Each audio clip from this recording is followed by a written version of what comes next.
Hi there, this is about 10-7, independent and dependent events.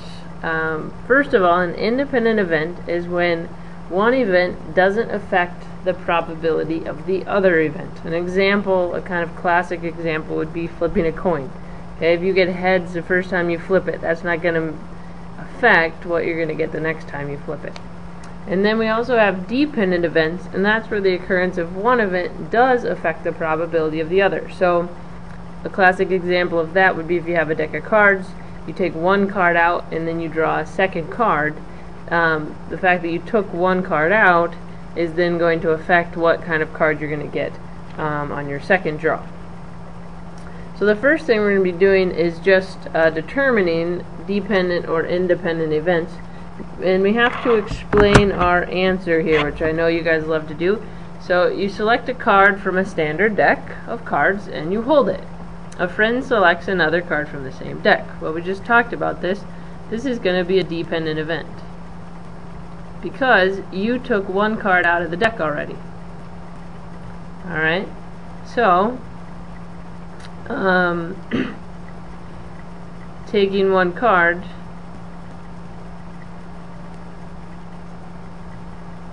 will affect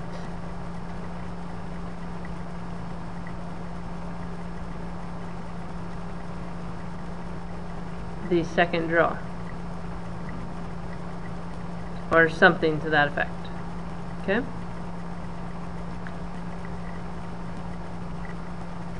Alright, you flip a coin and it lands heads up.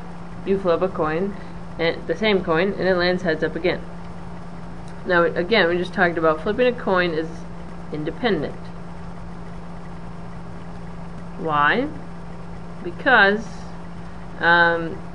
one flip has no effect on the next, or something to that effect.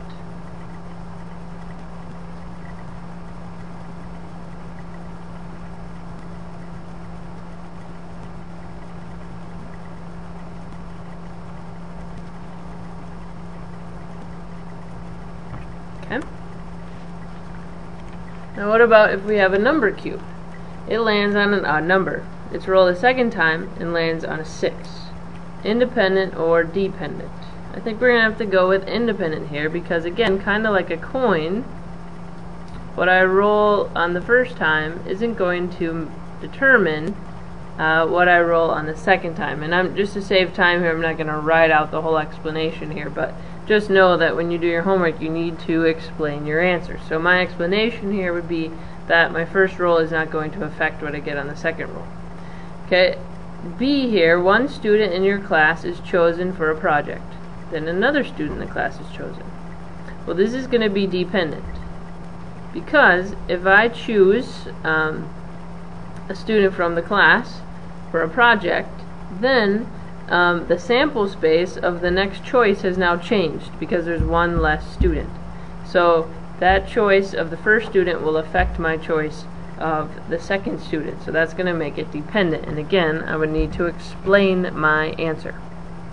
Okay, so now let's talk about, now that we know the difference between the two, let's talk about how do we find the probability of independent and dependent events.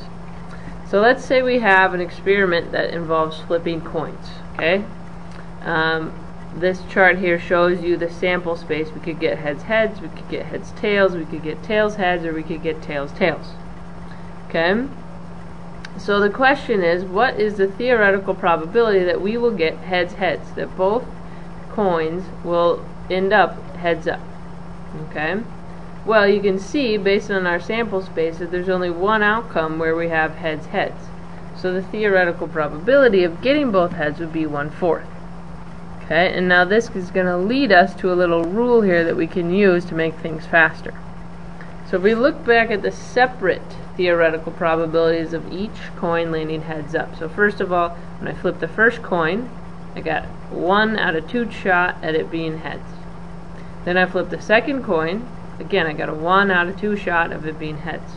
Now if I multiply 1/2 times 1/2, the probability of each event, I'm going to get 1/4, which is the same thing I came up when I made this big diagram. So that tells me to determine the probability of two independent events, I just multiply the probabilities of the two events together. So, if A and B are independent events, then the probability of A and B equals the probability of A times the probability of B. Now let's put this rule into practice here. We have an experiment that consists of randomly selecting a marble from a bag, replacing it, and then selecting another marble. The bag contains 3 red marbles and 12 green marbles. What's the probability of selecting a red marble and then a green marble? Well, I got 3 red marbles, and there's 15 total marbles. So the first time I draw, I got a 3 out of 15 shot at getting red. Now I'm going to put that red back, so I'm still going to have 15 marbles on the second try. Okay, now I want a green marble. Well, there's 12 of those, so I got a 12 out of 15 chance at getting a green marble. Now I can cross-reduce a little bit here to make my math easier. So I'm going to go ahead and do that. And I figure out that I got a 4 out of 25 chance of drawing a red marble and then a green marble. Let's look at another one. A coin is flipped 4 times. What's the probability of getting 4 heads in a row?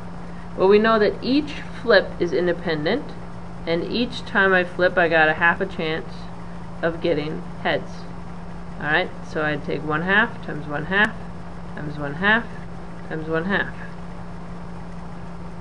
So the probability of getting 4 heads in a row is 1 over 16. Okay, how about this one? An experiment consists of spinning the spinner twice. What's the probability of getting 2 odd numbers? Well, there's 3 out of 6 odd numbers. So I would have 1 out of 2 chance of getting an odd number the first time. I would have the same chance on the second time. So 1/2 times 1/2 is 1/4. Okay? So when I have independent events, I multiply the probability of each event together, and I'm going to figure out the probability of both events occurring.